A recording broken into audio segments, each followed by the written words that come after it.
ఘనత ప్రభావం కలుగును గాక. చేరువచ్చిన ప్రతి ఒక్కరికి ప్రభు యేసుక్రీస్తు నామములో వందనాలు. ఒకసారి మన మందరం నిలబడి ఉండగా పరిశుద్ధ గ్రంథం తెరిచి ఈ దినము మనకి ఇవ్వబడిన లేఖన భాగము దానియేలు గ్రంథము 6వ అధ్యాయము 19వ వచనం నుంచి 23వ వచనం వరకు లేఖన భాగం చదువుకుంది. దానియేలు గ్రంథము 6వ అధ్యాయము 19వ వచనం నుంచి 23 వరకు మనం చదువుకుందాం. తెల్లవారుజామున రాజు వేగిరమే లేచి సింహముల గుహ దగ్గరకు త్వరపడిపోయిను. అతడు గుహ దగ్గరకు రాగానే దుఃఖ స్వరముతో దానియేలుని పిలిచి, జీవము గల దేవుని సేవకుడైన దానియేలు, నిత్యము నీవు సేవించుచున్న నీ దేవుడు నిన్ను రక్షింపగలిగిన అని అతను అడిగాను. అందుకు దానియేలు, రాజు చిరకాలము జీవించునుగాక, నేను నా దేవుని దృష్టికి నిర్దోషిగా కనబడుతున్న కనుక ఆయన తన దూతను పంపించి సింహములు నాకు ఏ హానియు చేయకుండా వాటి నోళ్లు మోయించెను. రాజా, నీ దృష్టికి నేను నేరము చేసిన వాడును కాను గదా అనెను. రాజు ఇందును గూర్చి అది సంతోషభరితుడై దానియేలును గుహ నుండి పైకి తీయుడని ఆజ్ఞేయగా బంట్రౌతులు దానియేలును బయటకు తీసిరి.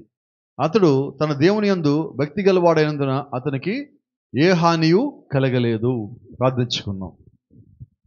జీవముగల దేవా, జీవాధిపతి నాయన, ఉదయకాల సమయంలో మరొకసారి యొక్క సన్నిధిలో చదవబడిన లేఖల్లోంచి నాతోనూ మాతోనూ సూటిగా తేటగా స్పష్టముగా మాట్లాడమని ప్రాధాన్యపడుతున్నాం. ప్రభా, సహాయం దయచేయండి. గ్రహించడానికి కావాల్సిన శక్తిని బలం ఇవ్వండి. నీ ఆత్మను మా మధ్యలో ఉంచమని, నీ కృపచేత మమ్మల్ని అందరినీ క్రమముగాను సక్రమంగా నడిపించి మహిమ ఘనత ప్రభావాలు మీరు మాత్రం పొందుకొనమని ప్రభువైన యేసుక్రీస్తు నీ నామములో ప్రార్థిస్తూ ఉన్నాం. ఆమేన్. God bless you. అందరం కూర్చున్నాం. Praise the Lord. పోయిన వారం మనం ఒక అంశం ప్రారంభించుకున్నాం. పెట్టుబడులు అని ఒక అంశం మాట్లాడుకున్నాం. గత వారం ఇన్వెస్ట్మెంట్స్ అని. మరి దానికి కంటిన్యూషన్గానే మనం ఇప్పుడు కూడా మాట్లాడుకుంటా ఉన్నాం. అయితే ఈరోజు పోయిన వారం మనం దానియేలు గురించి మాట్లాడుకోలేదు, నోవాహు గురించి మాట్లాడుకున్నాం. మరి ఈరోజు మరి దానియేలు పెట్టుబడి ఎటువంటి ఫలితాన్ని ఇచ్చిందని ఒకసారి చూసినట్టయితే మనం ఎటువంటి పెట్టుబడి దేవుని లోపల పెట్టాలో మనం గ్రహించుకుందాం. అయితే ఒకసారి గత వారం చెప్పిన దగ్గరికి వద్దాం. నువ్వు పెట్టుబడి పెట్టగానే అంటే నీ విశ్వాసం కలిగి ఉంటావు. పెట్టుబడి అంటే దేవుళ్ళని విశ్వాసం కలిగి ఉంటాం, దేవుడి మీద నమ్మకం కలిగి ఉంటాం, వాక్యం వినటము, ప్రార్థన చేయటము, ఇది మన పెట్టుబడి. అంటే పెట్టుబడి అంటే డబ్బు గురించి మనం మాట్లాడతారు. ఇక్కడ విశ్వాసాన్ని దేవుడి దగ్గర ఉంచటం, ఆయన వాక్యం పట్ల నమ్మకం కలిగి ఉంటాం, ఆయన చేస్తాడని నమ్మటం, ఆయన వాగ్దానము నెరవేరుస్తాడని, ప్రార్థించినప్పుడు సమాధానం ఇస్తాడని, సమయము ఆయన సమయానికి రంగం మీదకి వచ్చి దేవుడు కార్యం జరిగిస్తాడని, ఇది మన పెట్టుబడి. పెట్టుబడి అంటే ఇదే. మనం పెట్టుబడి అనే పదం వాడినా అది డబ్బు పరంగా మనం ఆలోచించేది కానీ విశ్వాస పరంగా ఆలోచించేద్దాం మనం. ఇక్కడ మీరు గమనించినట్లయితే మొట్టమొదటిగా చూడండి, నోవాహు పెట్టుబడి పరీక్షించబడింది. ఎందుకని పరీక్షించబడింది నోవాహు పెట్టుబడి అంటే, నోవాహు పెట్టుబడి పెట్టగానే అనగానే విశ్వాసం దేవుడి పట్ల కలిగి ఉండగానే నోవాహు చెప్పిన మాటలు అందరూ విన్నారా లేదా? విన్నారా? ఎవరన్నా? ఒక్కళ్ళు కూడా ఇలా. కారణం ఏంటి? నువ్వు దేవుణ్ణి నమ్మావని చుట్టుపక్కల అందరూ నమ్మరు, నువ్వు జీవించావని అందరూ నమ్మరు. దేవుడి సమయం వచ్చేంత వరకు నువ్వు ఆగాల్సిందే. మనము వారు నమ్మినా నమ్మకున్నా మనము సాక్షిగా భూమి మీద నిలబడాలి దేవుడి కొరకు. ఎలా నిలబడదాం? ఎటువంటి సాక్షిగా నిలబడాలంటే విశ్వాసం కలిగిన సాక్షిగా నిలబడాలి. నీ చుట్టూ వ్యతిరేకత, నీ కుటుంబంలో నీకు వ్యతిరేకత ఉంటుంది, భార్యాభర్తల మధ్య వ్యతిరేకత ఉంటుంది, తండ్రి పిల్లల మధ్య వ్యతిరేకత ఉంటుంది, స్నేహితుల మధ్య వ్యతిరేకత ఉంటుంది, ఉద్యోగం చేసే చోట వ్యతిరేకత ఉంటుంది, ప్రయాణంలో వ్యతిరేకత ఉంటుంది, ప్రతి చోట వ్యతిరేకత ఉంటుంది. ఎందుకంటే ఆ అన్ని వ్యతిరేకత మధ్యలోనే నీవు దేవుణ్ణి గణపరచవలసి ఉన్నావు. అన్నీ బాగున్నప్పుడు దేవుణ్ణి గణపరచడం కన్నా కూడా వ్యతిరేకత ఉన్న చోట ఆ మధ్యలో నువ్వు విశ్వాసంగా నిలబడినప్పుడు దేవుడు నీకంటూ ఒక సమయం ఇస్తాడు. నిన్ను దేవుడు ఎత్తిపట్టే ఒక సమయం వస్తుంది, ఒక గడి వస్తుంది. ఆ గడియ నీ కొరకు వెతుకుతూ ఉన్నది. నువ్వు దాని కొరకు కనిపెడితే ఆ గడి ఎత్తుక్కుంటూ ఎద్దుకు వచ్చినప్పుడు దేవుడు నిన్ను మహింపరుస్తాడు, దేవుడు నిన్ను ఘనపరుస్తాడు. అంతకాలం నువ్వు పడిన కష్టాలు, శ్రమలు, శోధనలన్నీ దేవుడు నిన్ను ఎత్తిపట్టినప్పుడు నువ్వు మర్చిపోగలుగుతావు. Praise the lord. రెండవది, ఇంకా ఒకవేళ మా జీవితంలో ఇప్పుడు దాకా కష్టమేమి రాలేదు, శ్రమేమి రాలేదు, మమ్మల్ని ఎవరు శోధించలేదు, మమ్మల్ని బాధ పెట్టలేదు అంటే నీకు ఒక మాట చెప్తున్నా, నువ్వు ఇంకా యేసు క్రీస్తులోని విశ్వాసాన్ని పెట్టుబడిగా పెట్టలేదు. నిజమేనా కదా? సరే, ఎక్కడో నీకు ఇప్పుడు మేమున్న అపార్ట్మెంట్ గురించి ఒక చిన్న మాట చెప్తా. మేమున్న అపార్ట్మెంట్ మొత్తం 15 ఫ్లాట్లు ఉంటాయి మా దాంట్లో. ఏ ఒక్కరూ మాతో మాట్లాడరు. కారణం ఏంటంటే మేము క్రిస్టియన్స్. ఎక్కడో కాదు, ఇక్కడే. చివరికి మాకు అపాయింట్ చేసిన వాచ్మెన్ కూడా మా ఇంటికి రాడు, మా బట్టలు తీసుకెళ్ళి ఐరన్ చేయడు, మిగతా వాళ్ళందరూ చేస్తారు. అపార్ట్మెంట్ మొత్తం అందరి కార్లు అతను క్లీన్ చేస్తాడు, వచ్చి మా కార్ దగ్గరికి మాత్రమే. బాగుంది కదా? ఎందుకని? క్రిస్టియన్. సో ఇప్పుడు దీన్ని బట్టి నేను సంతోషపడాలా, బాధపడాలా? ఎందుకు నాకు అవన్నీ వచ్చినాయో మీ కారణం కూడా చెప్తా. ఎందుకు వచ్చినాయి అంటారు? నేను నా విశ్వాసాన్ని దేవుళ్ళలో పెట్టుబడి పెట్టాను కాబట్టి నాకు అలాంటి తిరస్కారం రావాలి. నేను పెట్టుబడి పెట్టా అంటే అది రుజువు. నాకు అలా ఏమీ లేదంటావా, నువ్వు ఇంకా పెట్టుబడి పెట్టలేదంటున్నావు. ఎక్కడో ఒక చోట నువ్వు శోధించబడాలి, బాధ పెట్టబడాలి, గాయపరచబడాలి. గతంలో మీకు చెప్పా, మా సొంత మేనమామ వాళ్ళు మా ఇంటికి వచ్చారు. ఉదయం సాయంకాలం దాకా ఉన్నారు, చక్కగా భోజనాలు తిన్నారు. వాళ్ళని తీసుకెళ్ళి హైదరాబాద్లో ఉన్నప్పుడు ప్యారడైజ్ దగ్గర తీసుకెళ్ళి మంచిగా బట్టలు కూడా, చంద్రబాబు అప్పట్లో అక్కడ తీసుకెళ్ళి బట్టలు కొనిపించి ఇంటికి తీసుకొచ్చి భోజనం పెట్టి మొత్తం అయిపోయాక ఆయన మా మామయ్య ఒక మాట అన్నారు, అరే లాస్ట్లో కిళ్ళి ఉంటే బాగుంటుందిరా అన్నారు. మీకు ఇక్కడ కిళ్ళి ఉంది తెలియదు, హైదరాబాద్లో స్పెషల్ కిళ్ళి ఉంటాయి. 150 రూపాయలు పెట్టి కిళ్ళి తెప్పించాం. తీసుకొచ్చి ఆ కిళ్ళి తిని బ్యాగ్ చేత పట్టుకుని భుజం మీద చేసి బయటికి వెళ్తా ఒక పెళ్లి కార్డు ఇచ్చాడు. ఇచ్చి ఒక మాట చెప్పాడు, మీరు మీ కుటుంబం మీ పెళ్లికి రాకండి అని చెప్పాడు. ఎట్లా ఉంది ఇన్విటేషను? మీరు వచ్చేస్తారేమో మీకు తెలుసా అని చెప్పి మీకు చెప్పడానికి వచ్చా, మీరు మీ కుటుంబం రాకండి. బాగుందా లేదా? పెట్టుబడి పెట్టినట్టే లేనట్ట? గట్టిగా పెట్టినట్టు. ఎందుకనంటే నీ సొంత ఇంట్లో వాళ్ళు కూడా నువ్వు వాక్య ప్రకారంగా నిలబడుతున్నప్పుడు, వాక్యానుసారంగా జీవిస్తున్నప్పుడు, నిన్ను తోసివేసినప్పుడు నువ్వు వారికన్నా దేవుణ్ణి ఎక్కువ నమ్మితే నువ్వు పెట్టుబడి పెట్టినట్టు. వాళ్ళు అన్నారనో తిట్టారనో ఏడుస్తా కూర్చొని మూలకెళ్ళి తిండి మానేసి ఇవన్నీ నువ్వు చేస్తావని నువ్వు ఇంకా పెట్టుబడి పెట్టలా. ఎవరో నిన్ను ఏదో అంటే నువ్వు ఏడుస్తా కూర్చున్నావు అంటే ఆ దృష్టిని ఇంకా విశ్వాసమే కాల. ఒకవేళ నువ్వు బాధపడాలని ఒకసారి బాధపడు. ఎప్పుడో చెప్పనా, దేవుడిని దూరంగా పెడితే. దేవుడిని దూరంగా పెట్టలేదు కదా, పెట్టడు కూడా.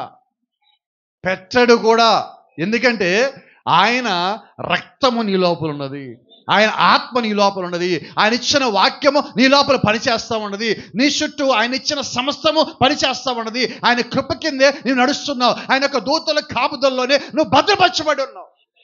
నేను how can you say that? నువ్వు ఎలా చెప్పగలవు దేవుడు నన్ను దూరం పెట్టాడని? దేవుడు నిన్ను దూరం పెట్టలా. నువ్వు ఆయన సన్నిధి నుంచి పారిపోయినా ఆయన యొక్క కృప నిన్ను విడిచిపోలేదు. నువ్వు ప్రార్థించకపోయినా ఆయన యొక్క కనుదృష్టి నీ మీద నుంచి ఎన్నడూ పక్కకి తొలగిపోలేదు. కారణం ఏంటో తెలుసా? ఆయన నిన్ను ప్రేమించున్నాడు. ఈ ఉదయం నేను ఇంకా ధైర్యంగా ఒక మాట చెప్పగలను. మీకు ఇది అభ్యంతరకరంగా ఉన్నప్పటికీ కూడా దేవుడు నిన్ను నమ్మాడు, నువ్వు ఇంకా దేవుడు నమ్మలా.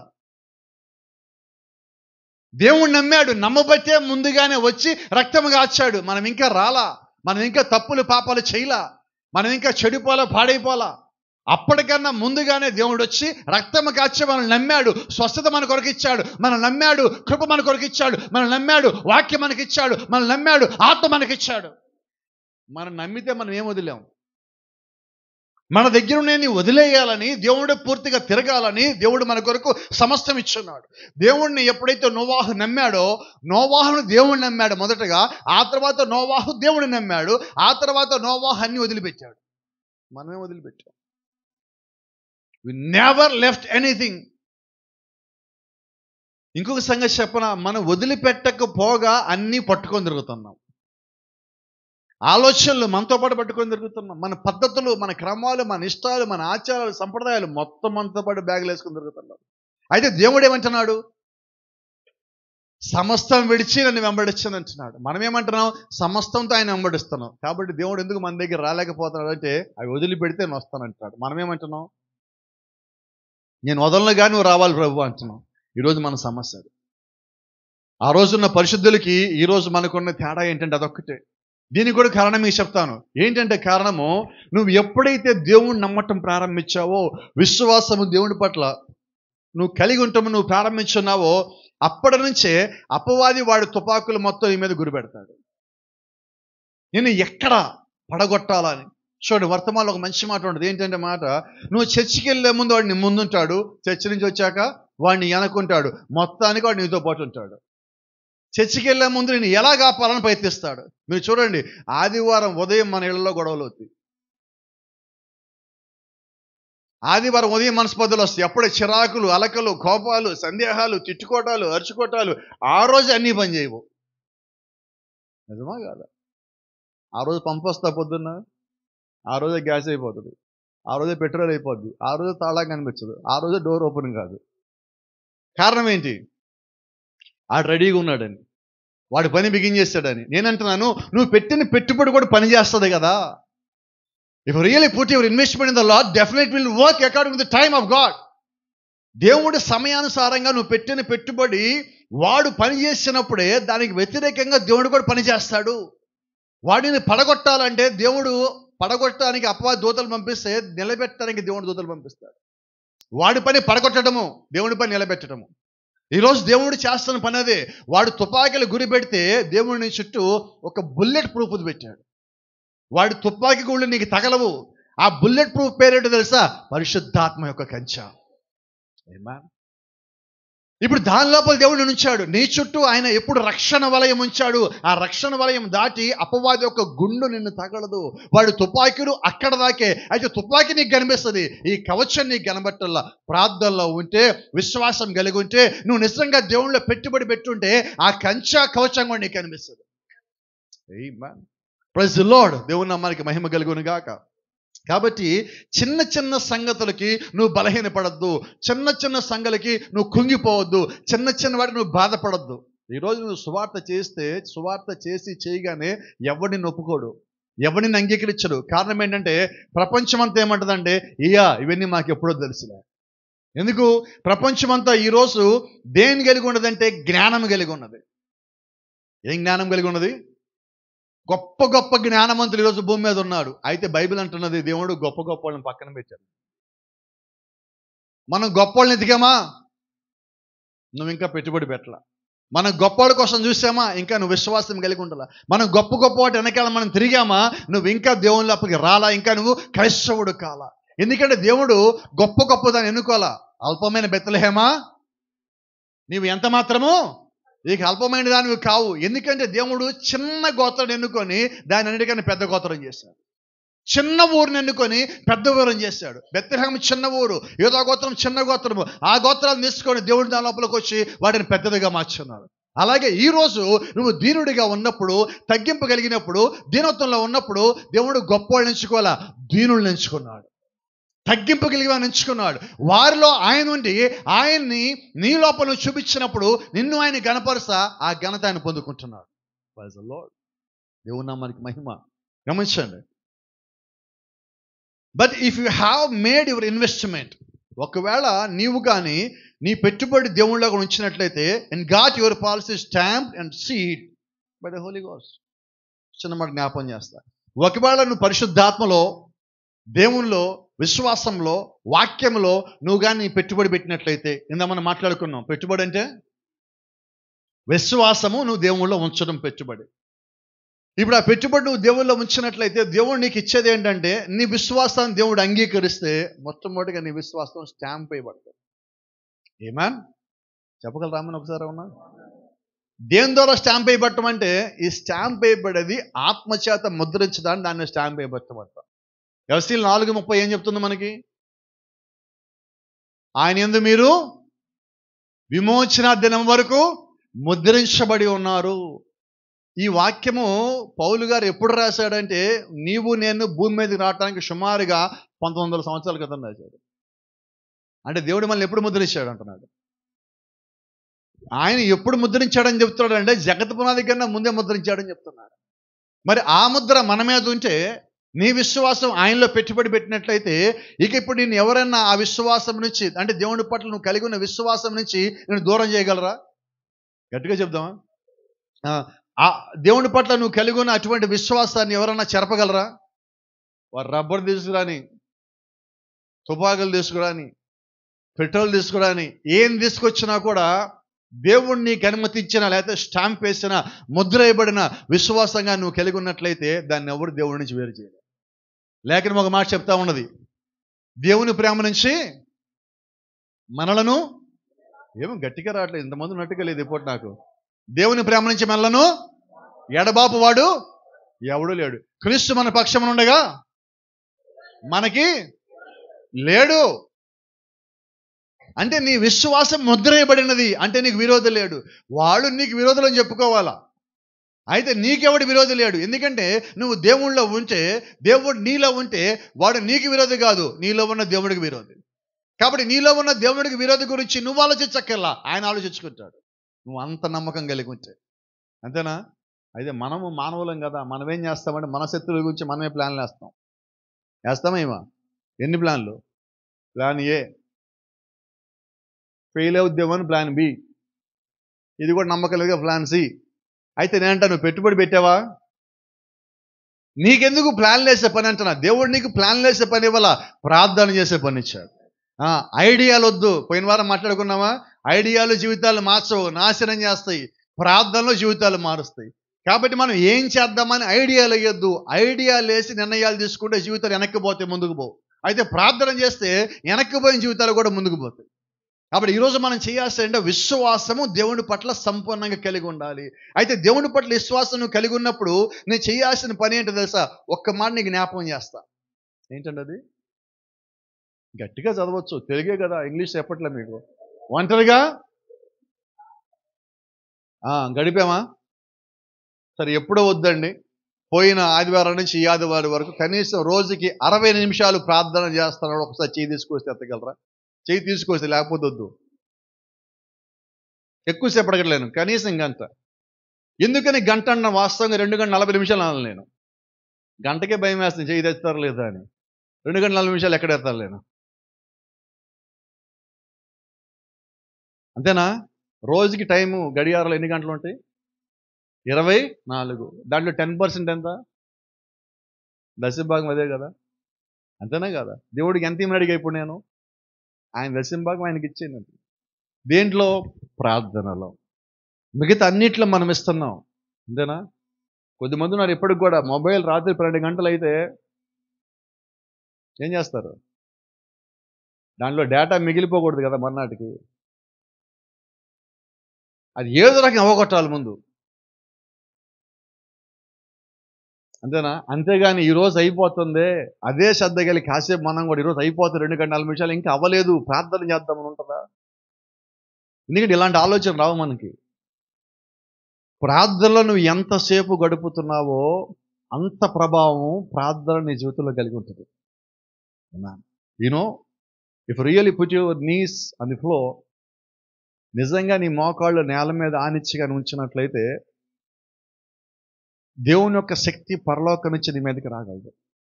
పరలోకం నుంచి. అందుకొరకే దేవుడిచ్చాడు. ప్రార్థన చేసేవారు చుట్టూ మీరు గమనించండి, ఒక తెలియని శక్తి పనిచేస్తూ ఉంటుంది. అది మిగతా వాళ్ళకి తెలియని శక్తి, మనకైతే పరిశుద్ధాత్మ శక్తి. వారి దగ్గరికి వెళ్ళి మాట్లాడుతున్నప్పుడు, వారి మనతో మాట్లాడుతున్నప్పుడు, వారి ఇంటికి వెళ్ళి మనం వచ్చినప్పుడు మనం ఒక బలాన్ని పొందుకుంటాం, నమ్మకాన్ని పొందుకుంటాం, విశ్వాసాన్ని పొందుకుంటాం, బలహీనతలు పోగొట్టుకుంటాం, ధైర్యం తెచ్చుకుంటాం, సంతోషం కలిగి ఉంటాం, బాధలు మర్చిపోతాం. కారణం ఏంటంటే దేవుని యొక్క సన్నిధి, ఆయన యొక్క ప్రసన్నత నువ్వు ఎప్పుడైతే అనుభూతి చెందావో ఇవన్నీ నువ్వు కలిగి ఉంటావు. నేనేమంటానంటే ఎక్కడికో వెళ్తే అది కలిగి ఉంటాం కాదు, నీ ఇంట్లో నువ్వు అది కలిగి ఉండాలి. ఎక్కడ కలిగి ఉండాలి? ఇది అంత కష్టంగా వస్తుంది చూసారా? వస్తుందండి, అలాగే వస్తుంది.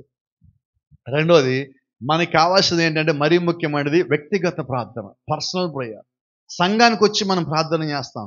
సంఘంలో ప్రార్థన చేయమంటే కొన్నిసార్లు కోప్పడకండి మళ్ళీ ఎవరు నా మీద. మరి సంఘంలో ప్రార్థన చేయమంటే మనం ఏం చేస్తాం? అడిదిప్పి మెల్లిదిప్పి మొత్తాన్ని మనం మర్చిపోయేంత వరకు ప్రార్థన చేస్తాం. మనం ఇళ్లలో చేయమంటే అదేంటి ఒక లైన్ అయ్యాక 2 లైన్ గుర్తుంది, అది ఇంక అయిపోయింది, ప్రభా ఇంక చాలు ప్రభా అయిపోతుంది. అంటే దేవుడు కూడా చెప్తా ఉన్నాడు దీర్ఘ ప్రార్థన చేయొద్దని. 10 మంది కొరకు మనం ప్రార్థన చేసేది ప్రార్థన కాదు. ఏ ప్రార్థన అంటే వ్యక్తిగత ప్రార్థన అన్నిటికన్నా బలమైన. సంఘ ప్రార్థన సంఘమంతటికి, వ్యక్తిగత ప్రార్థన నా కొరకు. నేను నా కొరకు నా ప్రార్థన నేను ఎంత ఎదిగానో నా జీవితం కూడా అంత ఎదిగి ఉంటుంది.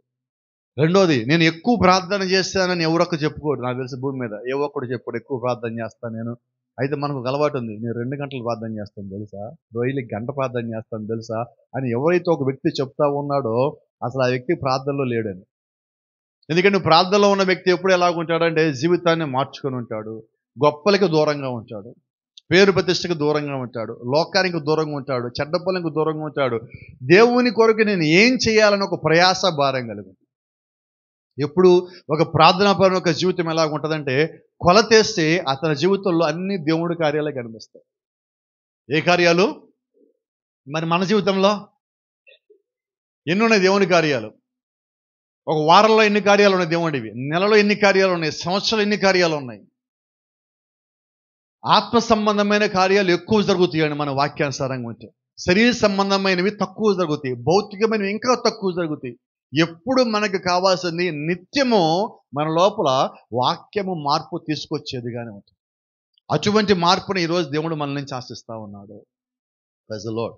తర్వాత ఎప్పటి వరకు మనం ప్రార్థన చేయాలంటే, నాకు తెలిసిన ఒక పదం ఉన్నది ఇక్కడ, ఆశీర్వాదాన్ని దేవుడి నుంచి నువ్వు పొందుకునేంతవరకు. ఎక్కడి నుంచి? ఆశీర్వాదం దేవుడి నుంచి పొందుకునేంత నువ్వు ప్రార్థన చేయాలి. అయితే లోకస్తులు మనం చేసే ప్రార్థన ఎలాగ ఉన్నాయి అంటే, ఈరోజు లోకస్తులు ప్రార్థనలాగా అయిపోయింది. గతంలో నేను హిందువుగా ఉన్నప్పుడు అక్కడ ఒక అలవాటు మాకు. ఏంటంటే అలవాటు, గుడికి వెళ్ళి కాసేపు కూర్చొని రావాలా. ఎందుకు వెళ్ళావు కాదు, కాసేపు అట్లా కూర్చొని రావాలా. అట్లా కూర్చోవడం ఎమ్మడి లేచి వచ్చేయటం. ఏంటంటే నేను గుడికి వెళ్ళి వచ్చాను చెప్తాను. మరి ఇక్కడికి వచ్చా కూడా అలాగే అయింది. ఇప్పుడేంటి, ఆదివారం కదా చర్చికి పోతే కాసేపు సేమ్ అదే జరుగుతుంది. ఇక్కడ భయం అన్నమాట. అక్కడ సరిగ్గా నేను భక్తి చేయలేనని ఇక్కడికి వచ్చా, ఇక్కడ భక్తి చేద్దామని చూస్తే ఇక్కడ ఇంచుమించుకి అలాగే కనిపిస్తుంది. మరి అది భయం కాదా? అన్నీ వదిలొచ్చినప్పుడు ఇక్కడ చూసిన తర్వాత లక్షలు వదిలి, జీవితాన్ని వదిలి, మిగతాయని వదిలిపెట్టి ఇక్కడ మళ్ళీ అదే చూసినప్పుడు ఒక రకమైన బాధ. ఏంటి ఈ బాధ అంటే, ఇంకా దేవుణ్ణి తెలుసుకోవట్లేదే అని బాధ. ఎప్పుడైతే మనం దేవుణ్ణి ఎరుగున్నామో, దేవుణ్ణి తెలుసుకున్నామో, మన ఆలోచనలు మన జీవితాన్ని దేవుడు పూర్తిగా మార్చివేస్తాం. ఎట్లా మార్చేస్తాం ఒకసారి చూద్దాం. నిజమైన ఒక వ్యక్తికి దేవుడు యొక్క పరిశుద్ధాత్మని పొందుకున్నామని అనుభూతిని కలిగి ఉండాలి. తిరిగి జన్మించామని అనుభూతిని కలిగి ఉండాలి. ఒకసారి నువ్వు దేవుణ్ణి కలిశాక, ఆయన చూశాక, ఆయనతో మాట్లాడాక, ప్రపంచమంతా నిన్ను అది తప్పు అని అన్నా నువ్వు నమ్మవు. ఇప్పుడు కొండ మీద మోషే దేవుడితో మాట్లాడాక, దేవుడు లేడంటే మోషే ఏమంటాడు? ఉన్నాడు, నేను చూశానంటాడు. ఉన్నాడు, నేను చూసా, నాతో మాట్లాడాడు, నాకు ఇచ్చాడు, శక్తినిచ్చాడు, నాకు పనప్ప చెప్పాడు, అక్కడ మండుచున్న పొదని నేను చూశాను అంటాడు. కారణం ఏంటి? చూస్తున్నాడు. ఇక వేరే ఎవరు చెప్పినా కానీ నమ్మరు. అలాగే నీవు కూడా చర్చికి ఎంతకాలం వచ్చినప్పటికీ నేనేమంటానంటే, నువ్వు దేవుణ్ణి కలిసావా? పరిశుద్ధాత్మ అనుభూతిని కలిగి ఉన్నావా? పరిశుద్ధాత్మ నువ్వు పొందుకున్నావా? వాక్యానుసారమైన జీవితము నువ్వు దాన్ని పొందుకున్నావా? ఎప్పుడైతే నువ్వు ఆయన కలిసి ఆయనతో మాట్లాడి ఒక ఆత్మని నువ్వు పొందుకున్నావో, ప్రపంచం మొత్తం నీకు ఎదురొచ్చినా నువ్వు భయపడవు. నువ్వు తొణకవు, బెనకవు, జడివు, వెనకడుగవు, జారిపోవు, పడిపోవు. ఇంకో మాట చెప్తా, పరిశుద్ధాత్మ పొందుకున్న వ్యక్తి మొహమాట పడదు. కొంచెం వినబడేలా చెప్పగలరా ఆమె నాకు? ఎందుకని ఈ మాట అన్నానంటే, వాళ్ళు ఏమనుకుంటారు, వీళ్ళు ఏమనుకుంటారు, ఇంకోళ్ళు ఏమనుకుంటారు, ఇంకోళ్ళు ఎవరన్నా ఏమనుకుంటారు, నాకేంటి, దేవుడు ఏమనుకుంటాడు కావాలని. ఎవరికి ప్రాముఖ్యత ఇస్తాం ఆత్మను పొందుకున్నాక? అంటే ఒక నిజమైన విశ్వాసం ఎవరికి ఇవ్వాలి ప్రాధాన్యత? దేవునికే. నేనంట సేవకునికి కాదు, ముందు దేవునికి ఇవ్వండి. దేవునికి ఇస్తే సేవకునికి ఎలాగిస్తావు? సేవకుడు దేవుడు తర్వాతే, దేవుడి కన్నా పైన ఎవడు లేడు. నువ్వు ఎప్పుడైతే దేవునికి నువ్వు అన్నిటికన్నా ప్రథమ స్థానంలో ఉంచున్నావో, అప్పుడు నేను ఒక సంగతి చెప్పగలను. అప్పుడు నీవెవరంటే ఆత్మచేత ముద్ర వేయబడిన ఒక వ్యక్తివి. ఈ ఆత్మచేత, పరిశుద్ధ ఆత్మచేత, దేవుని యొక్క ఆత్మచేత, వాక్యం చేత నువ్వు ముద్ర వేయబడకుండా విశ్వాసివి కాలేవు. ఈరోజు విశ్వాస జీవితం మనం జీవించాలన్నా దేవుని ముద్ర కావాలి. సేవ చేయాలన్నా దేవుని ముద్ర కావాలి. దేవుడితో వ్యక్తిగతంగా మాట్లాడిన అనుభవం కలిగి ఉండాలి. పరిశుద్ధాత్మను పొందుకున్న అనుభవం కలిగి ఉండాలి. ఒంటరిగా ప్రార్థన చేసి ఆయనతో మాట్లాడే సహవాసము నేను కలిగి ఉన్నప్పుడే విశ్వాసైనా సేవకుడునైనా. ఈ రెండూ లేకుండా, దేవుడి దగ్గర నేను ఉండకుండా, దేవుడి దగ్గర నేను గడపకుండా సేవకుడిని కాలేను, విశ్వాసిని కూడా కాలేను. ఈరోజు దేవుడు మన నుంచి ఆశిస్తుంది అదే. పూర్తిగా నువ్వు దేవుడి పక్షం ఉండవలసి ఉన్నావు. పూర్తిగా విశ్వాసభరితమైన జీవితము మనము కలిగి ఉండాలి. ఎటువంటి జీవితం అంటే, అసాధ్యము దేవుడు చెప్పే కార్యాలు అయినా దేవుడు సాధ్యం చేస్తాడు ఆయన చెప్తే అన్న విశ్వాసం మనం కలిగి ఉండాలి. ఇక్కడ గమనిద్దాం. నోవాహు పెట్టుబడి పెట్టగానే అందరూ నోవాహు చెప్పిన మాట నమ్మేశారా? నోవాహు చెప్పేది కరెక్ట్ అన్నారా? అందరూ ఓడలోకి వచ్చేసారా? నిజంగా అందరూ ఓడలోకి వస్తే ఓడ ఎంత కట్టాలా? చెప్పండి, ఎవరు చెప్పండి. పెద్దదా చిన్నదా? అయితే దేవుడు చూడండి ఎంత రహస్యం చెప్పాడు నోవాహుకి. మళ్ళీ ఎటువంటి మర్మం చెప్పాడు? గొప్ప మర్మం చెప్పాడు. ఆ మర్మం ఎంత ఆశ్చర్యకర మర్మం తెలుసా? నోవాహు అందరికి ప్రకటించు, నీ కొరకు ఓడగట్టుకో. ఏంటది? ఎంత క్లారిటీగా ఉన్నాడు దేవుడు. ఎవరి కొరకు ఓడ? నీ కొరకు. అన్నిట్లో చూడండి, కిందేమో పెద్ద జంతువులు, మధ్యలోనేమో స్టోరేజీ, ఆ పైన పక్షులు, మధ్యలో నీ రూమ్ కట్టుకో అన్నాడు. అంటే ఎంతమంది వస్తారు? నోవాహు కుటుంబానికి ఒక గది ఇచ్చాడు దేవుడు, అంతే. అంత పెద్ద ఓడలో ఎంతమంది వస్తారు దేవుడు నమ్మకం? ఎవడు రాడు, నీ ఫ్యామిలీని వస్తారు. ఎంత క్లారిటీ దేవుడికి ఉన్నది. దేవుడు చెప్పిన ఎంత బలంగా నోవాహు నమ్మాడు. అయినా కూడా ఇక్కడ నోవాహులో ఉన్న ఒక గొప్పతనం చెప్తా. ఎంత ఆశ్చర్యమైన గొప్పతనం అంటే నోవాహులో, మోషేలో ఉన్న గొప్పతనం. ఇది అసాధారణమైన గొప్పతనం అంటే నేను. నోవాహు తెలుసు ఎవడు రాడని. తెలుసా మీకు ఆ సంగతి? మోషేకు ఒక సంగతి తెలుసు. మోషే వెళ్ళి ఫరోని అడిగితే ఫరో ఎవరిని పంపించాలని కూడా తెలుసు ముందే. దేవుడు అన్ని చెప్పి పంపించాడు. అయినా మోషే ఎలా అడుగుతున్నాడు? అయినా నోవాహు ఎలా ప్రసంగం చేస్తున్నాడు? ప్రతి ఒక్కడికి 120 రోజులు, 120 సంవత్సరాలు. ఇంకా ఒక మాట చెప్తా, ప్రతిరోజు నోవాహు రెడీ అవుతా ఉంటే వాళ్ళు కుటుంబంలో అంటున్నారు, ఎక్కడికి వెళ్తావు నోవాహు అంటే? ప్రసంగం చేయడానికి. ఏ ప్రసంగం? అదే ప్రసంగమా? అదే ప్రసంగం. ఏం ప్రసంగం? పైనుంచి వర్షం వస్తుంది, వాళ్ళలోకి రండి, రక్షించబడతారు. నీకు బోరు కొట్టదా? నాకెందుకు బోరు కొట్టదు? ఎందుకంటే నోవాహు ప్రతిదినము తాజా అభిషేకం కింద వెళ్తా ఉన్నాడు. ప్రతిరోజు చర్చ ఏంటి? ప్రతిరోజు కూడికేంటి? ప్రతిరోజు వాక్యం ఏంటి? ఎందుకంటే తాజా అభిషేకము. ఏమా ఒక మాట అడుగుతాను, కోపర నామే చెప్పండి, నిజంగా చెప్పండి, నిజం చెప్పండి, అబద్ధం అసలు చెప్పొద్దు. మనమందరం చర్చలో ఉన్నాం కదా. ఎప్పుడన్నా నేను మీ ఎదుట బలహీనంగా ప్రసంగం చేయడం చూసారా? ఎప్పుడన్నా గుర్తు తెచ్చుకోండి. మొదటి నుంచి ఉన్నోళ్ళు చెప్పండి ఒకసారి. ఎస్సా నోనా? మరి ఇన్ని ప్రసంగాలు చేస్తాను, ఎక్కడ చోట అలసిపోవాలి కదా. కారణం ఏంటి చెప్పనా? ఇక్కడికి రావాలని నాకు సంతోషం. ఫస్ట్ ఈ బలిపీఠం దగ్గర రావాలని సంతోషం. ఎందుకంటే నాకు తెలుసు ఎన్నిసార్లు బలహీనతలతో వచ్చి ఇక్కడ నుంచొని, ప్రభువా ఈరోజు నా వల్ల వద్దా కాదా అని ఇంట్లోంచి ఉదయం బయలుదేరినప్పుడు ఆ రోజే ప్రసంగం ఎక్కువసేపు జరుగుతుంది. నిలబడలేనని చెప్పి నడుంకి టవలు కట్టుకొని వచ్చే రోజులు కూడా ఉన్నాయి. అయితే ఇక్కడికి వచ్చిన తర్వాత ఆశ్చర్యం, ప్రసంగం అయ్యేలోపు స్వస్థత పొందుకొని కూర్చున్న రోజులు కూడా ఉన్నాయి. ఎందుకంటే నిలబడుతుంది దేవుడి కొరకైతే, నీ విశ్వాసం దేవుడి కొరకైతే, నీ పెట్టుబడి నువ్వు దేవుళ్ళలో పెట్టినట్లయితే, విశ్వాసము ఎప్పుడు పని చెయ్యాలో నీకు తెలియకుండా అప్పుడు పని చేస్తుంది. నాకు బైబిల్లో ఒక స్త్రీ అంటే చాలా గొప్ప గౌరవం. ఎప్పుడన్నా అటువంటి పని చేయాలని కోరుకుంటాను నేను. ఏం పని అంటే, యేసుక్రీస్తుకు తెలియకుండా యేసుక్రీస్తులోంచి ఒక ప్రభావం దొంగతనం చేసింది. ఏం దొంగతనం? ఎలా దొంగతనం చేసి చెప్తారు నాకు? వినపడలా. ఎలా దొంగతనం చేసి చెప్తారు అంటున్నా? విశ్వాసంతో. ఇప్పుడు ఆమె పెట్టుబడి ఎక్కడుంది? వస్త్రం మీద లేదు. వస్త్రాలు ధరించుకున్న ఆయనలో ఉన్న ఆత్మలో ఉన్నది. ఆమన్నది, నేను ఆయన ముట్టుకోకల్లా, ఆత్మను ముట్టుకోకల్లా, ఆయన అనే తిరగక్కర్లా, నన్ను చూడక్కర్లా, నెత్తి మీద చేపెట్టి ప్రార్థన చేయక్కర్లా, నా గురించి అందరికీ చెప్పక్కర్లా, ఆయన ఒంటి మీద ఉన్న వస్త్రపు చెంగులు ముట్టుకున్న చాలు నా పెట్టుబడి తగిన ప్రతిఫలం వస్తుంది అనుకున్నది. ఎంత విశ్వాసం అది! ఏం దొంగతనం చేసిందామా? బైబిల్లో ఎవరు లేరని అలాంటి వాళ్ళు. ఇంకా దేవుడికి తెలియకుండా ఆయన నుంచి దొంగతనం చేస్తే ఆయన అంటున్నాడు, నాలోంచి ఎవరో ప్రభావం తీసుకుపోయారు కనుక్కోండి అంటున్నాడు ఆయన. ఎట్లాంటి విశ్వాసం! కోప్పడకండి అమ్మా, కొన్నిసార్లు భర్తలు జబ్బులు ఇళ్ళ నుంచి డబ్బులు పోతూ ఉంటాయి. మనకి ఈ టెక్నిక్ వచ్చింది, కానీ ఆ కృప ఏదో దొరకట్లేదు మనకి. ఏం కావాలి? చెప్పట్లేదు ఎవరు. దేవుడిని దొంగతనం చేసేమన్నా? నీకు దేవుడు అవకాశం ఇచ్చాడు. నాలోంచి ప్రభావం మీరు తీసుకోండి అంటున్నాడు, ఆత్మ మీరు తీసుకోండి అంటున్నాడు, వాక్యం తీసుకోండి, కృపను తీసుకోండి, స్వస్థత తీసుకోండి. అన్నీ మనకిస్తే మనం తీసుకోవట్లా. ఇంక దొంగతనం ఎప్పుడు చేయాలి ఆయన దగ్గర?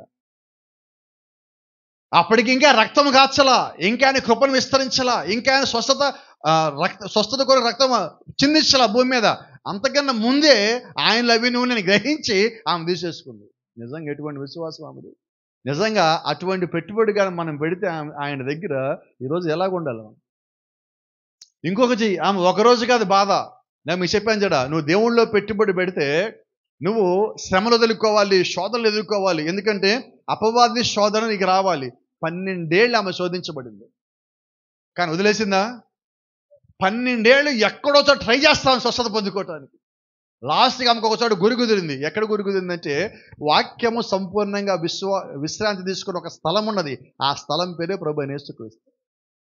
See, always prophet would like to say that the whole world took rest in the body of Jesus Christ. యేసుకు శరీరంలో వాక్యము సంపూర్ణ విశ్రాంతి తీసుకున్నది. ఇప్పుడు ఆ సంపూర్ణ విశ్రాంతి ఉన్నదంటే అర్థం ఏంటంటే అన్నీ అక్కడే ఉన్నాయి. మీరు గమనించండి, దేవుడు దావీదులో రాజుగా ఉన్నాడు, అబ్రహాంలో విశ్వాసిగా ఉన్నాడు, యెషయాలో ప్రవక్తగా ఉన్నాడు, పేతురులో అపోస్తలుగా ఉన్నాడు. అయితే అందరిని కలిపి ఆయన క్రీస్తులో ఉన్నాడు. ఇప్పుడు ఆమె ఏం గ్రహించింది? క్రీస్తులు అన్నీ ఉన్నాయి, ఆయన వస్త్రపు చెంగును ముట్టుకుంటే నా పెట్టుబడికి ప్రతిఫలం దొరుకుతుంది, నేను ఇక్కడ పెట్టుబడి పెట్టచ్చు. Praise the Lord. ఈరోజు నిజంగా మన విశ్వాసము అటువంటి కార్యములు చేయగలిగితే ఈరోజు మనం భూమి మీద ఏ స్థితి ఏ స్థానంలో ఉండాలంటే ఒక మాట చెప్తా, ఇప్పుడు ఉన్నదానికన్నా ఇంకా బాగుండాలి. ఎక్కడ రాలేదు చూడండి, వస్తుందేమో ఇంత ఆశపడతా ఉండే కొన్నిసార్లు. అయితే అపవాది చేసే పని, నోవాహును శోధించారు, ఎగతాళి చేశారు. నోవాహు చెప్పే హెచ్చరికని ఎగతాళి చేశారు. వాడు తీర్పులోకి వస్తారని, రాబోయే తీర్పుని దేవుడు ముందుగా నోవాహు చూపించి హెచ్చరించినప్పటికీ ఆ హెచ్చరిక వాడు లోబడకపోగా ఎగతాళి చేశారు. ఎంత ఎగతాళి చేశారంటే నోవాహుని నమ్మొద్దు అనేలాగా వాళ్ళు ఎగతాళి చేశారు. వాళ్ళు ఏ స్థితికి వచ్చారంటే నోవాహు కూడా సందేహాలు కలిగేలాగా చేశారు. అయినప్పటికీ రహస్యం ఏంటంటే నోవాహు సందేహించలేడు. ఈరోజు నిజంగా మనము కూడా క్రీస్తులో నిజమైన విశ్వాసలమైతే వాక్యానికి వ్యతిరేకమైన ఏ సంగతులు నీకు చెప్పినప్పటికీ, లోక సంబంధించిన ఏ సంగతులు నీకు చెప్పినప్పటికీ నీవు దేవుణ్ణి ఎన్నడూ సందేహించవు. సందేహించేవాడు విశ్వాసి కాదు.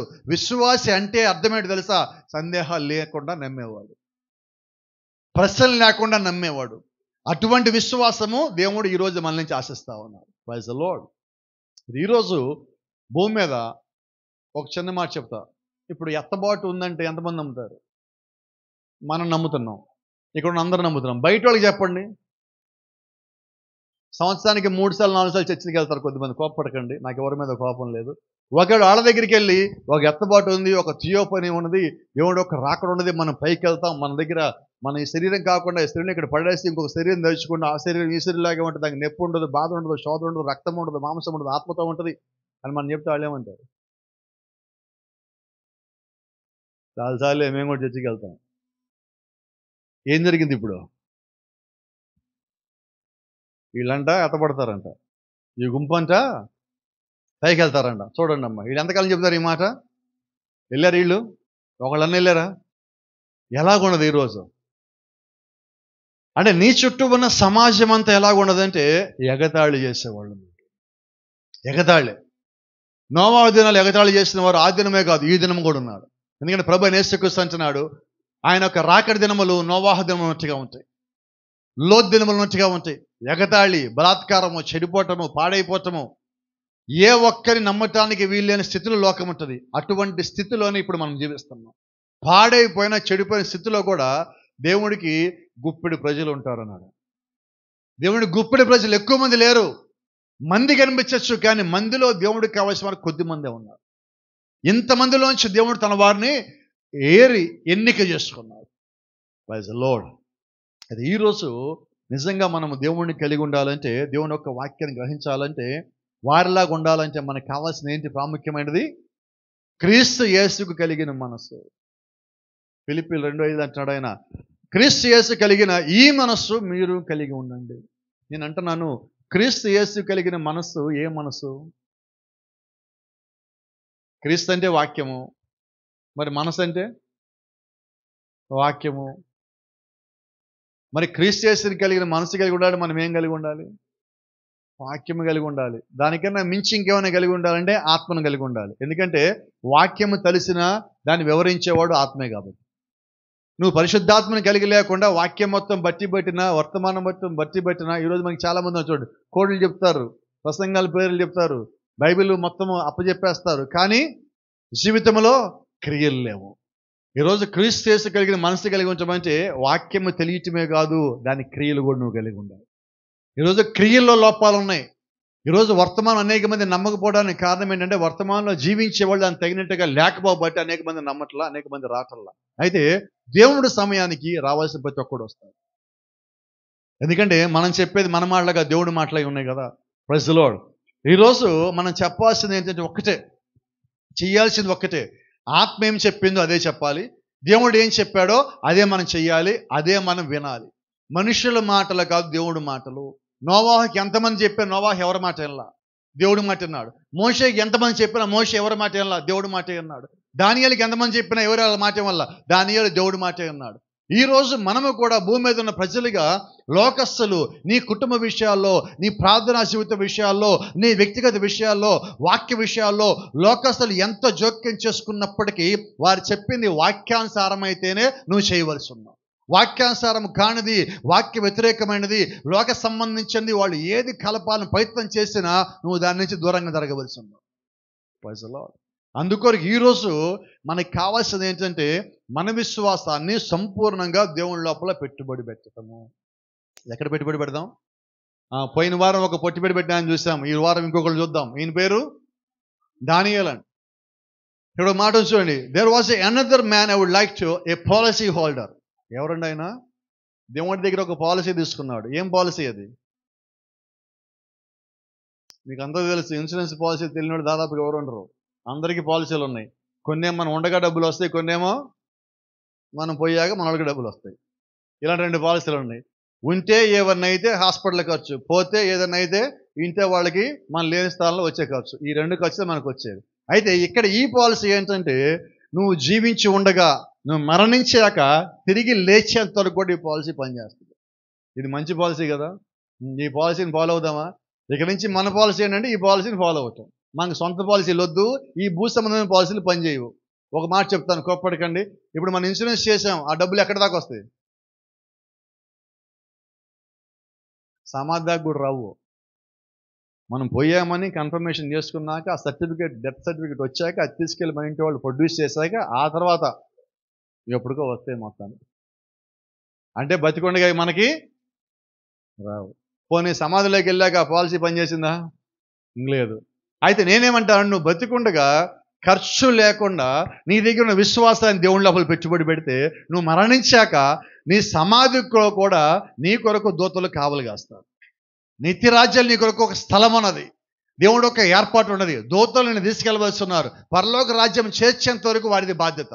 ఎంత బాగున్నది, ఎంత బాగున్నది అంటున్నా. ఇది మనం ఏం పెట్టుబడి పెట్టక్కర్లేదు కదా. ఏం పెట్టుబడి అంటే విశ్వాసము. డబ్బు పరంగా పెట్టుబడి పెట్టక్కర్లా. ఇంకో మాట చెప్తా, ఈ పాలసీల గురించి చెప్పడానికి మీకు అర్థమవుతుందని చెప్తున్నా. టర్మ్ పాలసీలు అని ఉంటాయి. సంవత్సరానికి ఎంత, ఇన్నేళ్ళు కట్టాలని. ఇప్పుడు ఒక రకంగా ప్రతి ఆదివారం మనం వస్తుంది దేనికోసం? నేను కూడా పాలసీ హోల్డర్నే అని చెప్పడానికి వస్తున్నాం ఇక్కడ. నేను కూడా విశ్వాసం కలిగి ఉన్నా, నేను కూడా దేవుళ్ళో ఉన్నా అని చెప్పడానికి ఇక్కడికి వచ్చాను, మరి దేనికి కాదు. నేను క్రీస్తులో ఒకడిని కాబట్టి నేను ఆదివారం ఆరాధన మిస్ గాను, క్రీస్తులో ఒకడిని కాబట్టి వారం మధ్య ఆరాధన మిస్ గాను అని చెప్పడానికి మనం ఇక్కడికి వస్తున్నాం. నేను కూడా దీనిలో భాగమై ఉన్నాను.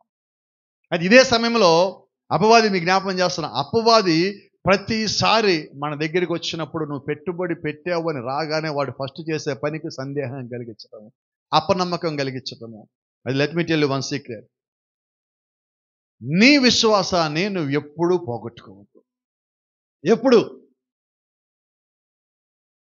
అది ఈరోజు మనం ఎలాగున్నామంటే ఇంచుమించుగా ఎలాగున్నాం. ఏ స్వభావం అది? చెప్పొచ్చు మీరు, అలా చెప్పించాలి, కొన్ని సార్లు ఆగుతారు కానీ మీరు చెప్పొచ్చు. ఏ స్వభావం? ఆదివారం చర్చికి వెళ్దామా వద్దా, చర్చికి వెళ్దామా వద్దా, ఏ వారం ఏం వెళ్తాంలే, లేదు వెళ్ళాల్సిందే, వెళ్దాంలే, వెళ్దామంటావా? ఏం స్వభావం ఇది? చెప్పట్లేదు ఎవరు గట్టిగా నాకు. ఏం స్వభావం? ప్రార్థనకి పిలిచినప్పుడు వెళ్దామా వద్దా? ప్రేరేపించబడిన వాళ్ళు పాట పాడమన్నప్పుడు పాడదామా? మనకెందుకు ఎవడొకరు పాడతాడులే, లేదు పాడదాం, ఏం పాడతాను. ఏంటి స్వభావం? ఎంతకాలం ఊగిసలాడతారు చెప్పండి. కొండ మీద ఏలి ఒక మాట అన్నాడు. కొండ మీద ఏలి అన్న మాట చెప్తారు ఒకసారి నాకు. ఏ తలంపులు? ఊగిసలాడే తలంపుల మధ్య ఎంతకాలం ఉంటే కొండ బద్దలు కొట్టే రాదా అంటున్నారు. కొద్దిమంది ఇంటికి వస్తారు, కోప్పడకండి, ఇంటికి వస్తారు, మనమేమో ఎందుకు వచ్చామని అడగలేము, వాళ్ళేమో చెప్పరు. టైం అయిపోతూ ఉంటుంది, వాళ్ళు ఎస్ అంటారో నో అంటారో చెప్పరు. ఇప్పుడు చెప్పండి, ఏ స్వభావం అది? వాళ్ళ స్వభావం ఏంటి? ముందు ఏదో అడుగుదామని వస్తారు, వచ్చి కూర్చుంటారు, అడిగితే ఏమనుకుంటారు, అడగకపోతే అవకాశం పోద్దేమో. ఏం స్వభావం ఇది? ఎందుకు నీకు ఆ స్వభావం అంటున్నా? నువ్వు అడగాలని బయలుదేరేటప్పుడు ఇంట్లో ముందు ప్రార్థన చేసావా? అక్కడే తేలిపోయింది. నువ్వు ప్రార్థన చేసి వస్తే అడగటమో అడగకపోవటం అన్నది లేదు. నువ్వేమనుకున్నావు అదే పని చేస్తావు. ప్రార్థన దేవుడికి చెప్పినది. ఈ ఊగిసలాడే స్వభావం వల్ల మనం ఏం చేస్తామో తెలుసా? చాలాసార్లు దేవుడి యొక్క శక్తిని పోగొట్టుకుంటున్నాం. ఏంటి ఊగిసలాడే స్వభావం అంటే? ప్రార్థన లేకపోవటము, దేవుడి పట్ల నమ్మకం లేకపోవటము, దేవుడు నీకు నీ జీవితంలో కార్యము జరిగిస్తాడనే విశ్వాసం ఆయన పట్ల కలిగి లేకపోవటం వల్ల ఈ ప్రమాదం వచ్చింది. ఇటువంటి స్థితికి అయిపోయామంటే వద్దామా చర్చికి? 8:30 అయిపోయింది. ఇప్పుడు లేచి రెడీ అయ్యి ఏం వెళ్తాంలే. మళ్ళీ కాసేపు ఫోన్ తీసుకొని మంచం మీద పడుకొని కాలు మీద కాలే చూపుతూ ఉంటాం. మళ్ళీ తెచ్చి ఆదివారం ఇప్పుడు ఇంట్లో ఉంటుంది వెళ్దాం పద. ఇప్పుడు వెళ్తే అందరూ మనం చూసేమనుకుంటారు. ఈ నువ్వు కాదు, అది నువ్వు కాదు. నీ లోపల ఒకడున్నాడు. దేవుడు రాసి స్థానం వేరేవాడు వచ్చాడు. వాడు ఏం చేశారంటే నువ్వేం వెళ్తావులే, వెళ్ళొచ్చులే, ఉండిలే, కాసేపు ఆగలే, ఇప్పుడేం వెళ్తావు అన్నీ వాడే చెప్తాడు. ముందు వెళ్ళొచ్చులే ఏం కాదు అనేది వాడే, తర్వాత ఇప్పుడేం వెళ్తావు అనేది వాడే, వెళ్ళకుండా చేసాను చూసావు అనేది కూడా వాడే లాస్ట్. కాబట్టి ఏం చేద్దాం? వినపడలేదు. ఒక్క మాట చెప్తా, మీకు మంచి మాట చెప్తా. ఈ మాట ఒకటి గుర్తుపెట్టుకోండి, అండర్లైన్ చేసుకోండి, పేపర్ మీద కదా గుండెలో పెట్టుకోండి. ఈ మాట ఏంటో మాట తెలుసా? నిద్ర లేచాక కళ్ళుట్ట తెరిచాక నువ్వు మంచం మీద నీ పక్క మీద ఉండకు. మనకు ఒక అలవాటు తెలుసా? ప్రత్యేకించి యవనస్తులు ఉన్నారు, అందరూ చెప్తున్నా నేను. వీళ్ళు నిద్రలేస్తారు, కళ్ళు తెరవరు. ఇంట్లో వాళ్ళు అనే మొత్తం వాళ్ళు వింటూ ఉంటారు. అన్నిటికన్నా కోపడక ఎవరు ఇక్కడే ఉన్నారు కదా, మర్చిపోయా, ఇక్కడే ఉన్నారు కదా. అన్నిటికన్నా పెద్ద డిసీజ్ అదే. పక్కనోడికి తెలియకుండా వాడు మాటలు వినటం కన్నా పెద్ద జబ్బు భూమి మీద ఏది లేదు. అది అపవాది లక్షణం. కాబట్టి మనం ఏం చేద్దాం? ఈ పూట నుంచి ఎవరు చెప్పరా? ఎవరు చేయట్లేదా? కళ్ళు తెరిచి దుప్పటి కప్పుకుంటారు లోపల. ఇంకా మహానుభావులు ఉన్నారు, గ్రేట్ పర్సనాలిటీస్ ఉన్నాయి. వీళ్ళు దుప్పటి కప్పుకొని లోపల మొబైల్ పెడతారు. నిజమా కాదా? ఆదివారం పూట చెప్తున్నా నేను. నువ్వు నిద్ర లేవగానే ఫస్ట్ కళ్ళు తెరవగానే మొట్టమొదటి పని ఏంటి? వినపడలేదు. నిజంగా చెప్పారు ఇక్కడ ప్రార్థన చేయాలి అందరూ. ఎంతమంది చేస్తున్నారు చెప్పండి? నిద్ర ఇట్ట కళ్ళు తెరవగా ప్రభువా అనుకునేవాళ్ళు ఎంతమంది? లేదు. ఫస్ట్ మొబైల్ ఎత్తుకుతుంది, చెయ్యి ఛార్జింగ్ ఉందా లేదా, ఎవడు మెసేజ్లు పెట్టాడు, ఛార్జింగ్ లేకపోతే ఛార్జింగ్ పెట్టి ఆ తర్వాత పైకి లేచాడు. ఎప్పుడు ప్రార్థన? మొబైల్ లేకపోతే అవి ఎట్టపోతే తెలియట్లేదు నాకు. అది పూర్తిగా పోతే మళ్ళీ వచ్చేస్తాం ప్రార్థనలోకి. ఎందుకు రాము? అంటే ఎలాగైపోయిందంటే అది బలహీనత అని తెలుసు, అది నీ సమయాన్ని దొంగతనం చేసింది తెలుసు. దేవుడికి ఇవ్వాలి సమయం నువ్వు ఇవ్వట్లా. దానివల్ల ఏమవుతుంది? ఆలస్యం అవుతుంది. దేవుడి దగ్గర రాగలుగుతున్నామా ఇప్పుడు? అంటే దేవుడు నీకు ఇచ్చిన కృపని, ఆయన ఒక సన్నిధికి వచ్చి నువ్వు వాక్యాన్ని వినటానికి ఇవ్వాల్సిన సమయాన్ని వాడు దొంగతనం చేస్తున్నాం. మనం ఏం చేస్తామంటే వాడు సహవాసం చేస్తున్నాం. అందుకే చెప్తాను నేను, ఒకే మాట చెప్తా. నేను చేసే పని మిమ్మల్ని కూడా చేయమంటారు. చేసే పని చేయమన్నా, కొత్తది చెప్పట్లా మీకు. ఏంటంటే ఆ పని, అసలు ఆదివారం ఉదయం ఫోన్లు తీయకండి. ఎవడు అయిపోలా? అవుతుందా సాధ్యం?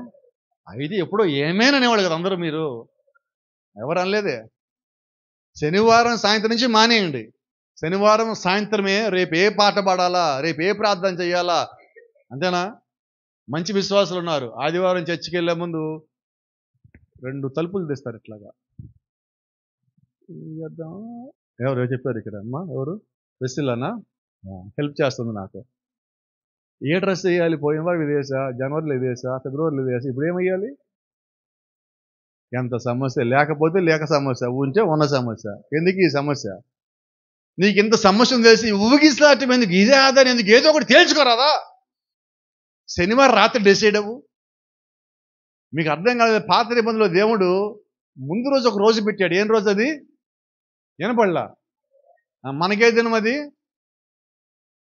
చెప్పండి. సిద్ధపాటు లేని దినం మనకి అది. నువ్వు ఆదివారం పని చేయాలంటే సిద్ధపాటు ఎప్పుడు కలిగి ఉండాలా? నేను మిగతా వంటల్లో చర్చికి వచ్చేంత వరకు ఆదివారం శనివారం రాత్రి రెడీ అయితే పోలా? ఎవరు బొట్లు వాళ్ళు తీసి పక్కన పెట్టుకొని ఎంత బాగుంటుంది. ఎవరు బైబిల్ వాళ్ళు పక్కన పెట్టుకుని, కొద్దిమంది చెబుతారు మహానుభావులు, పోయిన వారు ఇక్కడే పెట్టి ఎవడు తీశాడు బైబిల్? ఇంట్లో భక్తి పనులు లేకుండా పోయారు. ఎప్పుడు పెట్టా బైబిల్? ఇప్పుడు దాకా ఏం చేశా? ఎవడు భక్తి పరుడు ఇంట్లో? ఎప్పుడు పెట్టాడు బైబిల్? ఇక్కడే పెట్టా. గౌరవమే లేదు దేవుడు అంటే మీకు. వారం రోజులు తెరవని నువ్వేవాడు ఇంట్లో. అప్పుడు వచ్చే ఆవేశం కొత్త రకంగా ఉంటుందండి. నిజంగా భక్తి పడేమనుకున్నా పక్కింటోడు. నిజంగా నీకు భక్తి ఉంటే బైబిల్ ఎక్కడ ఉంటుంది? వినపడలేదండి. మనకి భయం వేస్తే రాత్రి దిండు కింద ఉంటుంది, లేకపోతే పైన అలమారలో ఉంటుంది. వాక్యాన్ని వెంబడిస్తే నీ విశ్వాసం దేవుని లోపల పెడితే వాక్యం నువ్వు ఎప్పుడు నీతో పాటు మోస్తానే తిరుగుతానే ఉండాలి.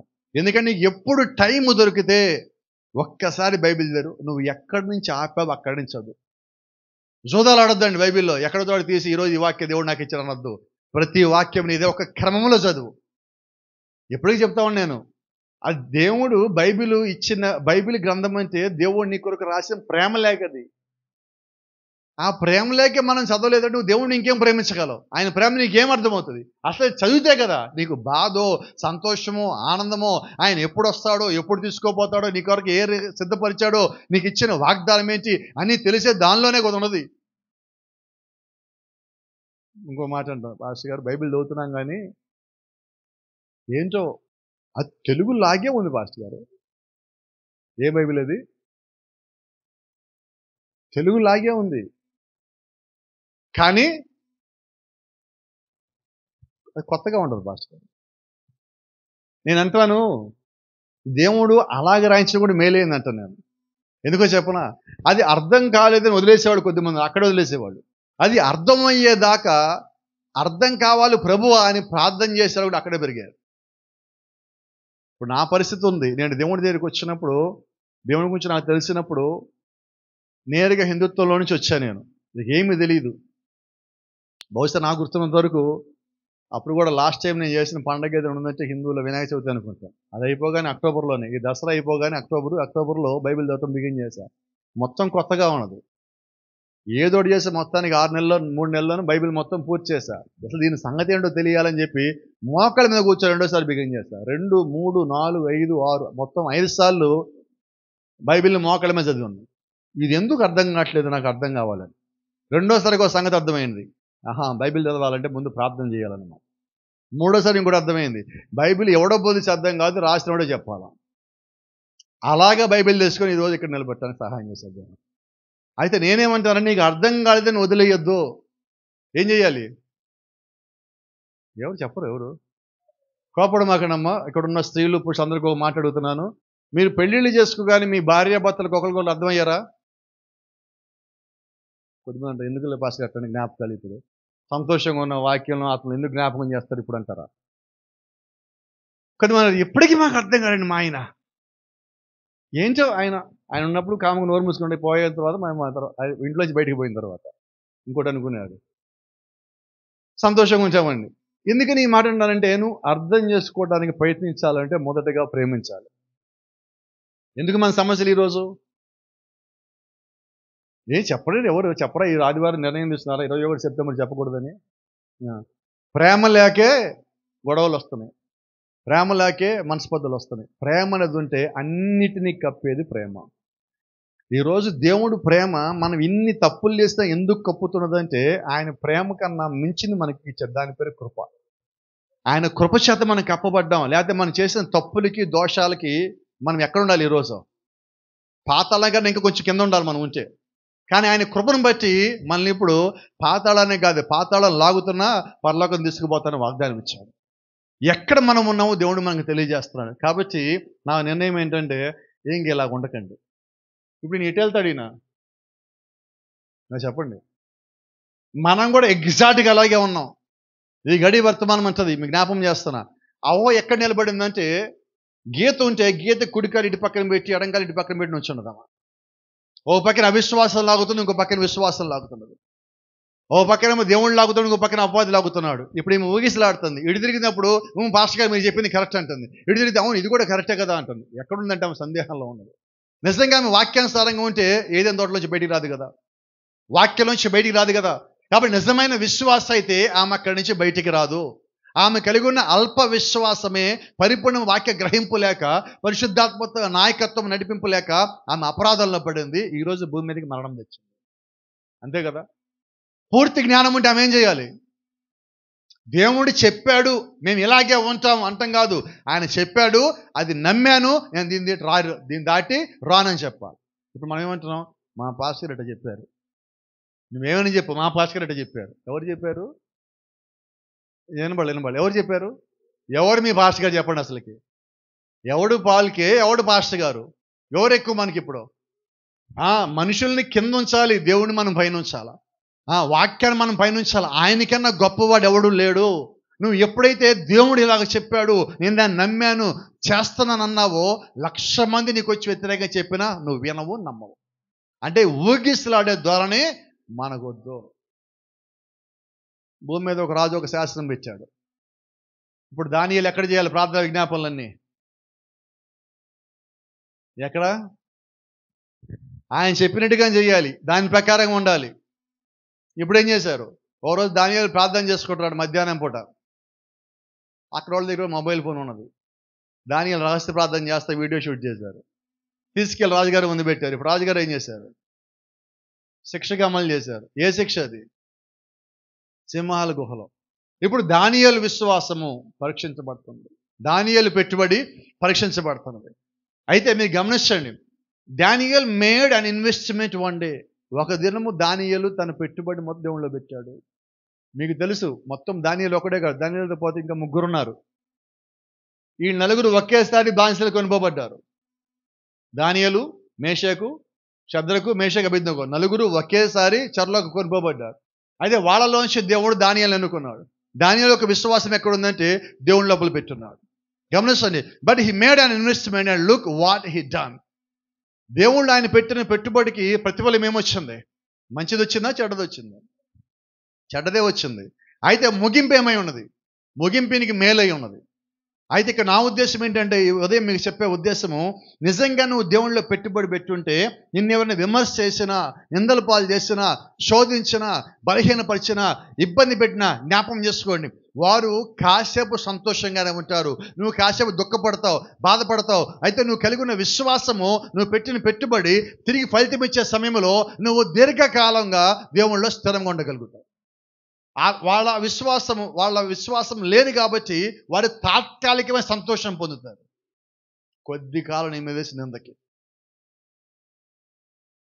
కానీ ఆ గడియ దాటిపోతే, ఇప్పుడు మనం అక్కడే ఉన్నాం. We are passing that hour. మనం ఇప్పుడు ఆ గడియ దాటుతా ఉన్నాము. ఒక్కసారి ఈ భూమిని మనం దాటి అలాగా ఒక్కడుగు దేవుడు గారు మనం పైకి లేపు తీసుకెళ్ళడం ప్రారంభించాడా, ఇక దీనికి మనకు సంబంధం లేవు. ఇక టాటాలు లేవు, బాయ్ బాయ్ లేవు. ఏం మిగిలింది? Good bye. అంతేనా? పోయిన వారం చెప్పిన గుడ్ బైలు కాదు. కోపం వచ్చాక ఇద్దరం చెప్పుకుంటారు, ఈ మోహన్ జాగ చూపించి ఎక్కడి నుంచి గుడ్ బై, నేను బ్లాక్ చేశా ఈరోజు.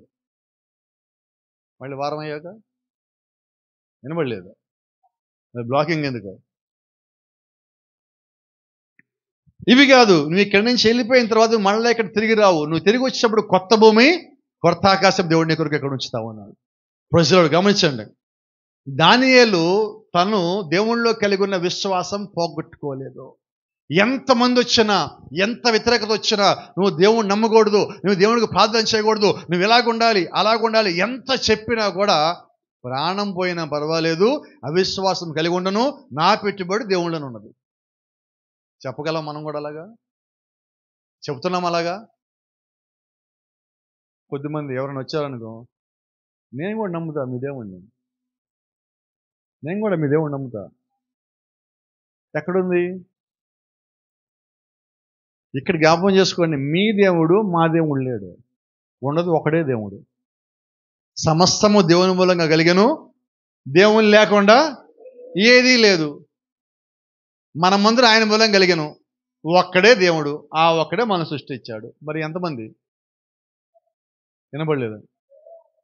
ఓ మాట చెప్తా, జ్ఞాపకం చేస్తా మీకు. జ్ఞాపకం నేను చెప్పింది మీరు అర్థం చేసుకోవాలి అనుకుంటున్నా.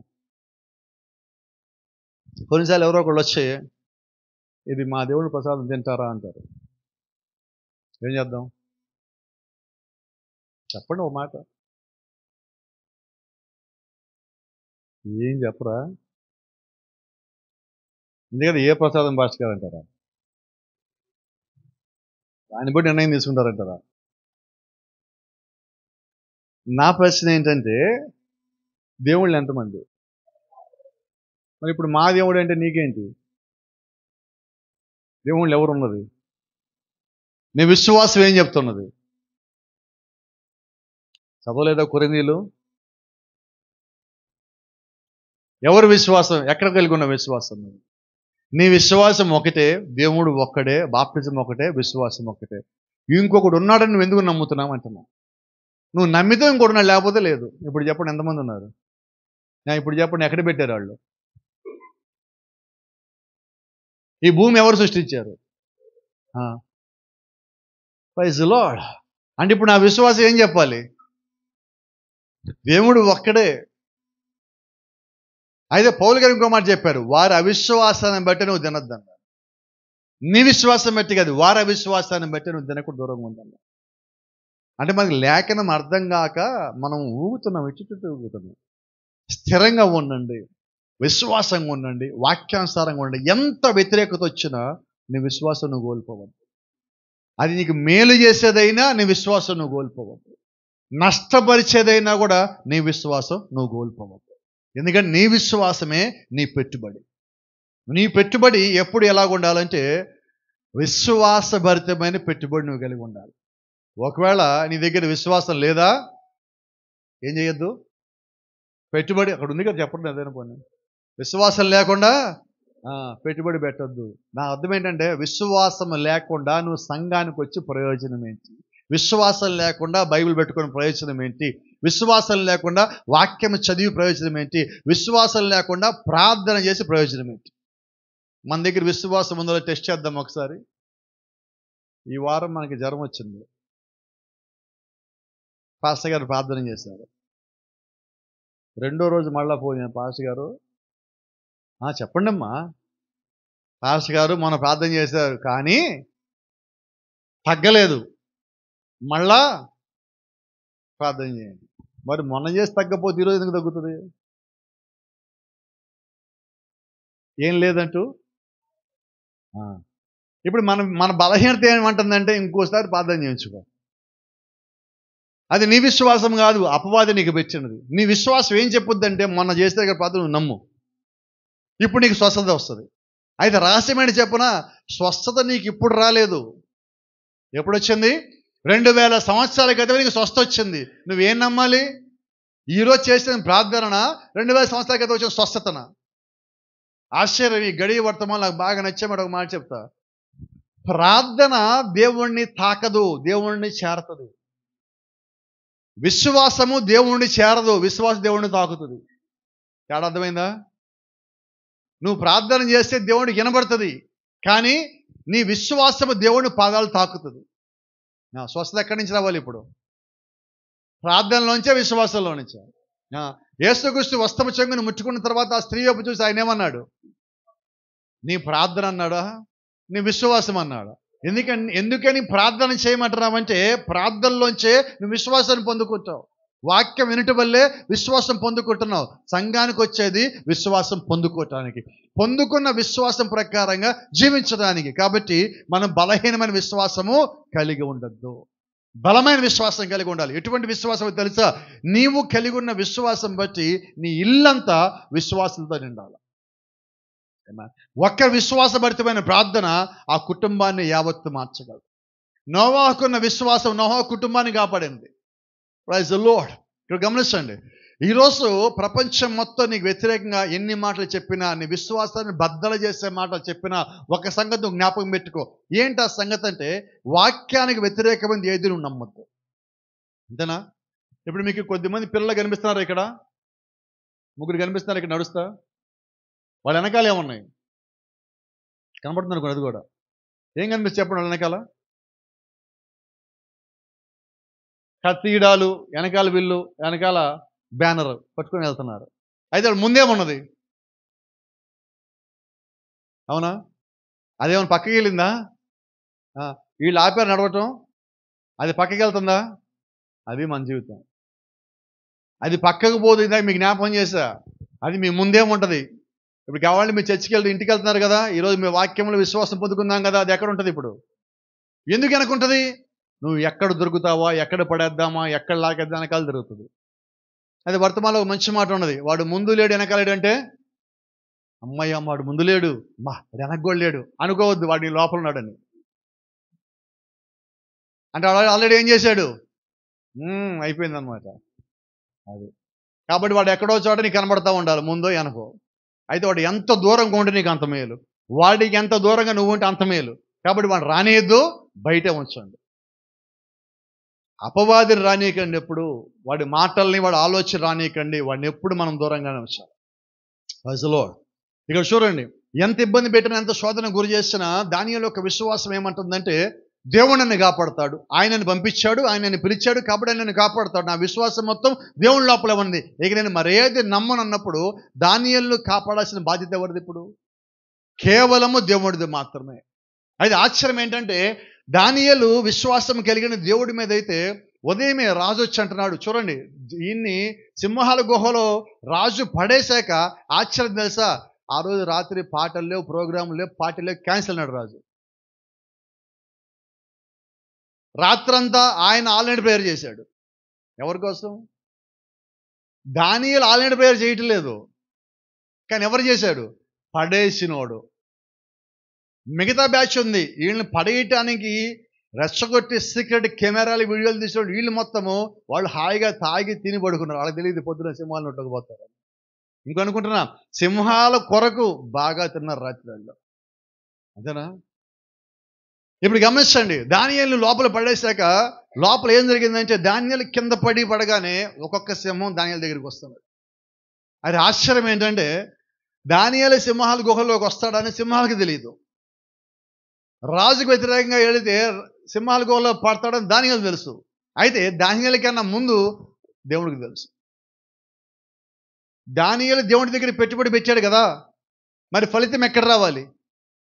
సింహాల గుహలో రావాలి. అయితే దేవుడు రాలేదు అక్కడికి. బైబిల్ మీద స్పష్టంగా చదవండి. అక్కడ దానియేలు దగ్గరికి ఉదయమే రాజు వచ్చి ఆ రాయిని పొరలిచ్చి, దానియేలు, జీవము కలిగిన దేవుడు నిన్ను రక్షించనా? రాజా చిరకాల వద్దులుగాక, నా దేవుడు నన్ను కాపాడాడు, ఆయన దృష్టికి యథార్థంగా ఉన్నా, మన నీ దృష్టికి ఎలాగున్నా? నీ దేవుడు నిన్ను కాపాడా? నన్ను దేవుడు కాపాడని చెప్పలేదు ఆయన. ఏమన్నాడు? దేవుడు నా కొరకు దూతని పంపించి. Praise the Lord. అంటే ఇప్పుడు దానియేలుని కాపాడింది ఎవరు? దేవుడు ఆయన దూతను పంపించాడు. పంపించి సింహాల నోళ్ళు మోయించాడు. సింహాలు అంటే చంపేయి, అవునా? చంపుకు తినేయి. వారిని అన్నిటిని ఒక గ్రూపు చేసి ఒక చోట పెట్టాడు రాజు శిక్షించడానికి. వారి మధ్యలోకి దేవుడు యొక్క సేవకుని పడేశారు, దేవుడు యొక్క విశ్వాసం పడేశారు, దేవుళ్ళలో పెట్టుబడి పెట్టిన వ్యక్తిని పడేశారు. అయితే ఏం జరిగినది? దానియేలు సింహాలకి భయపడ్డా? లోపలికి వెళ్ళగానే సింహాల దగ్గరికి వస్తుండగానే అప్పుడు భయపడ్డాడు, ప్రభువా అంతే. తర్వాత దానియేలుకి ఏం జరిగిందో తెలియదు. సింహాలన్నీ కూర్చున్నాయి. రాత్రంతా ప్రసంగం చేశాడు ఆయన.